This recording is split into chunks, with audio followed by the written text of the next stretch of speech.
सुनील शुक्ला, ये बताइए, इस पूरी स्कीम में आपने गौर किया होगा, ये जो दोनों स्पीचेस हैं प्रधानमंत्री की मध्य प्रदेश और छत्तीसगढ़ में इसको लेकर के, फ्री राशन को लेकर के, उसमें बड़ा जोर इस बात पे है कि मैंने ये सोचा कि मैं ये करूं और मैंने ये फैसला ले लिया है। अब ये वो खत्म हो गया है कि हमारी सरकार ये करती है। बेनिफिट उन्हीं के नाम पे, क्योंकि इलेक्शन भी उनके नाम पे लड़ा जा रहा है, वहां पे कोई चीफ मिनिस्ट्रियल फेस तो है नहीं दोनों स्टेट्स में। धन्यवाद सर जी। जी। कम से कम प्रधानमंत्री जी का जो भाषण है, भाषण में और जो समय है, यह दोनों इससे प्रतिध्वनित नहीं होता है कि वह जरूरतमंद लोगों की मदद के लिए घोषणा की गई है। यह एक राजनीतिक लाभ लेने की कोशिश की गई है और इस आधार पे इसको ऐसे मौके पर अनाउंस किया गया जब 5 राज्यों में चुनाव है। सवाल इस बात की यह स्वीकार रखती है कि पिछले 10 सालों में ऐसा आपने कुछ भी नहीं किया कि जो लोग पिछले कई सालों से निःशुल्क अनाज ले रहे हैं वह अनाज खरीदने की क्षमता उनके पास हो पावे। चौथी चीज यह है कि अनाज लेकर के ही आपका मतदाता संतुष्ट हो जाएगा, कम से कम ये कर्नाटक और आंध्र प्रदेश हिमाचल के चुनाव इसको साबित नहीं करते। कर्नाटक के लोग भी ये अनाज ले रहे थे, यह हिमाचल के भी लोग ये अनाज ले रहे थे, लेकिन आपको उन्होंने वोट नहीं दिया। तीसरी चीज यह है कि एक नैतिकता भी होती है, चुनाव चल रहा है, चुनाव में इस तरह की घोषणाओं से परहेज करना चाहिए। हम लोग प्रधानमंत्री जी को हम लोग को सिखा नहीं सकते, लेकिन हमने यही देखा है कि किसी इस तरह की लोक लुभावन योजनाओं की घोषणा, चाहे उसको बढ़ाना हो, चाहे शुरू करना हो, चाहे उसको एक्सटेंड करना हो, आमतौर पे चुनाव के दौरान नहीं करना चाहिए। लेकिन प्रधानमंत्री जी उन्होंने किया तो किया, तो यह एक राजनीतिक लाभ लेने की कोशिश है। दूसरी चीज यह है कि क्या एक जिस आर्थिक रूप से कमजोर व्यक्ति को आप अनाज दे रहे हैं, उसको खाने के अलावा और किसी चीज की आवश्यकता नहीं है, वह व्यक्ति बीमार नहीं पड़ता, उसके बच्चों को पढ़ना नहीं है, उसको अपने सामाजिक दायित्वों का निर्वहन नहीं करना है, ये चीजें कैसे पूरी होंगी? और आप मनरेगा की तुलना इससे नहीं कर सकते ना। मनरेगा में व्यक्ति काम करता है और उसके हाथ में पैसे जाते हैं। जब उसके जेब में पैसे होते हैं तो कम से कम जिस जगह वो रह रहा है वहां पे किसी आर्थिक गतिविधियों में भाग लेता है, वो कुछ खरीदता है, दुकान पे जाता है, कुछ अपनी चीजें बढ़ाता है, कुछ अपना इंफ्रास्ट्रक्चर, अपने घर के इंफ्रास्ट्रक्चर डेवलप करता है, जो उसके पास साधन है। उसके पास बकरी है तो भैंस खरीदने की कोशिश करता है, भैंस है तो उसकी संख्या बढ़ाता है, साइकिल है तो मोटरसाइकिल खरीदना चाहता है, अपने परिवार के लोगों के लिए कपड़े खरीदना चाहता है। मतलब एक आर्थिक गतिविधियां भी संचालित होती है, इसे तो नहीं होती।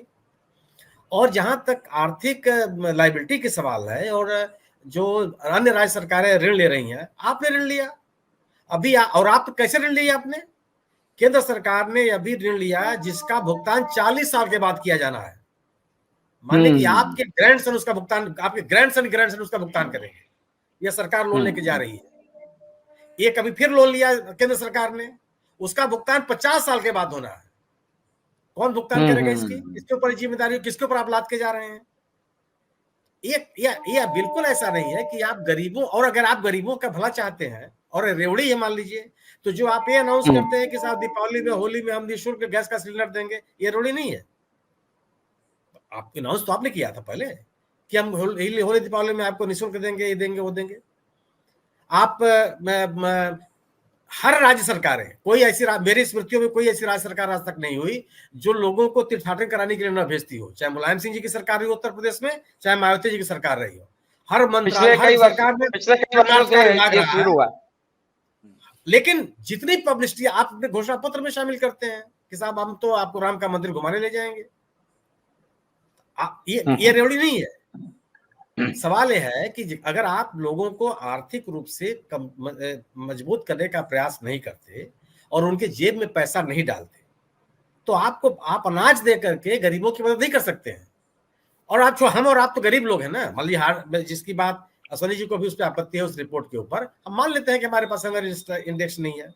दुनिया के तमाम ऐसे देश जिनके पास हंगर इंडेक्स नहीं है, कोरोना काल में जहां आर्थिक मंदी आई, संपन्न राष्ट्र जर्मनी, फ्रांस जैसे संपन्न राष्ट्र, इन्होंने अपने नागरिकों के अकाउंट में पैसे डाले हैं कि आप पैसा लीजिए और अन्य अपनी आर्थिक गतिविधियों को संचालित कीजिए।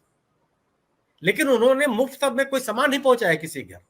नहीं बचाया। उन्होंने हाँ। वो एक काम उन्होंने नहीं किया कि अगर आपके पास पैसा होगा, अगर आप कमाएंगे तो आप आर्थिक व्यवस्था को मजबूत करेंगे।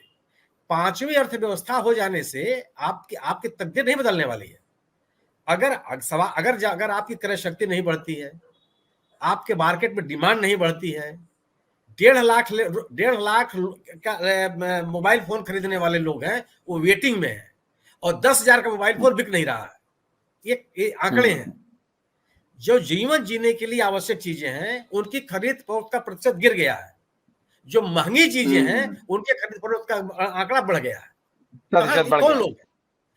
रेल में चढ़ने वालों की संख्या गिर गई है, जहाज में चढ़ने वालों की तादाद बढ़ गई है।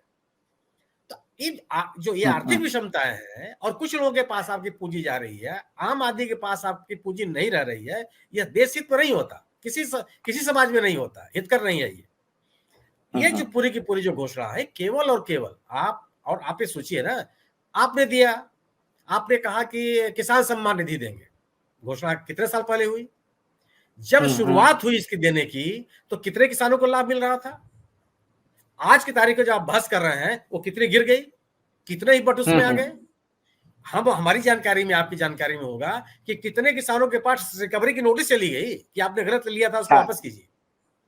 केवल ऐसा नहीं है, आप भी लोगों को संतुष्ट करने का प्रयास कर रहे हैं। और वो सरकारें कम से कम, अगर मान लीजिए कि अगर छत्तीसगढ़ की सरकार है, वो गोबर खरीद ही रही है, गोबर ही खरीद रही है, वो पैसा दे रही है उसके बदले में, वो किसान की जेब में गोबर खरीदने की स्कीम प्रधानमंत्री ने अनाउंस करी थी पिछले चुनाव में, आपको याद होगा। उन्होंने कहा था एक फॉर्मूला बताऊंगा मैं। नहीं, दूसरी चीज, सम्मानित मोदी जी जब गुजरात के मुख्यमंत्री थे, तो उन्होंने फ्री अनाज देने का विरोध किया था। ये तथ्य है, आप सरकार में थे। निःशुल्क अनाज बांटने को लेकर के उनका बयान है बाकायदे कि ये उचित नहीं है, और देश के लोगों को निर्भरता को बढ़ाना है, उनको आत्मनिर्भर बनने के लिए प्रेरित नहीं किया जा सकता।